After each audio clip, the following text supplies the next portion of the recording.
Nello scorso video abbiamo parlato di un brutto progetto, ovvero la proposta di costruzione del Ponte Morandi di Genova a opera di Renzo Piano. Oggi invece parleremo di una buona idea, di un buon progetto e di una buona opera. Stiamo parlando del Bosco Verticale a Milano. Perché il Bosco Verticale a Milano è una buona opera?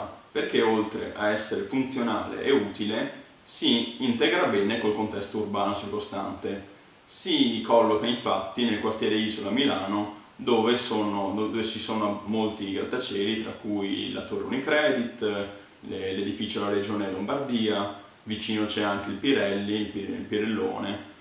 Quindi il contesto lo vedo ideale per un paio di edifici, perché sono due torri come queste, perché non è un centro storico, non c'è un particolare paesaggio a tutelare e altri motivi. Quindi il primo requisito è soddisfatto. Seconda cosa, queste due torri non sono sproporzionate, non sono troppo alte, non sono troppo grandi, perché spesso quando si parla di grattacieli o torri di questo tipo, moderne ovviamente, sono troppo grandi, troppo sproporzionate rispetto alla dimensione dell'uomo. Secondo me queste rispettano pienamente le dimensioni, io che la chiamo dimensione umana, quindi non superano idealmente i 200 metri d'altezza. Infatti la torre più alta misura 110 metri, la più bassa 76.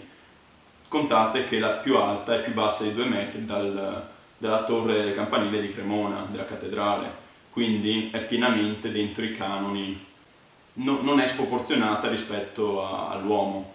Poi, oltre ad aver vinto numerosi premi e riconoscimenti, che ovviamente potete andare a vedere su Wikipedia o altri siti, quest'opera ha una grande estetica. Risulta subito importante la natura, il verde, il biologico e quindi la vita. Quando si vede quest'opera si posa sempre di più l'attenzione ovviamente sulle sue piante e non si sbaglia neanche. Queste piante infatti, oltre ad avere una funzione estetica, hanno anche una funzione pratica, perché parano molto calore durante le giornate estive, perché contate che invece di edifici totalmente di vetro, che diventano una sorta di serre durante l'estate, quindi hanno bisogno di essere climatizzati e non è il massimo sia della spesa di elettricità e nemmeno per l'ambiente. Mentre questa soluzione, accostata anche che non ci sono così tante finestre, accostata anche che non è un edificio così grande, rende possibile uno spreco minore di energia per raffrescarlo o riscaldarlo d'inverno.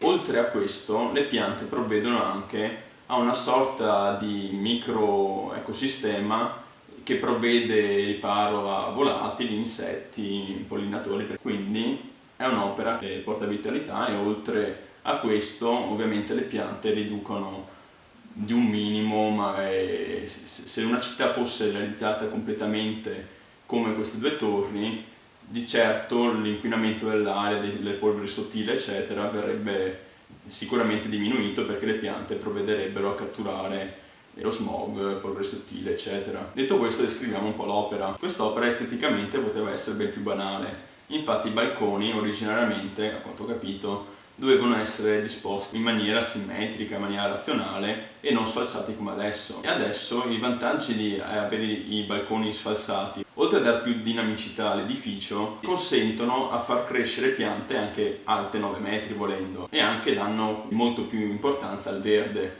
e lo distribuiscono in una maniera che sembra molto più organico, quasi casuale, quindi al colpo d'occhio uno lo integra meglio con qualcosa di naturale, qualcosa di non realizzato dall'uomo. Comunque questo progetto appunto ha vinto molti premi e anche in Cina vorrebbero prendere l'idea e fare delle torri del genere. Secondo me sarebbe anche molto positivo, perché quest'opera, oltre a avere la sua funzione ecologista, se vogliamo chiamarla così, oltre a essere utile per i tuoi uffici o qualunque cosa ci vuoi piazzare dentro, provvede anche a una certa estetica. È un po' come se fosse un suo stile, e quello di piazzare gli alberi e utilizzare la natura come stessa fonte di bellezza, a differenza invece dei soliti casermoni di vetro che secondo me quella è la mancanza d'estetica, però questo lo diremo in altri video. Detto questo, se il video vi è piaciuto lasciate un commento, se non vi è piaciuto ovviamente argomentate, dite come potrei migliorare, e se non la pensate come me sempre fate un commento, e noi ci vediamo a un prossimo video. Tanto va bene tutto, passo e chiudo.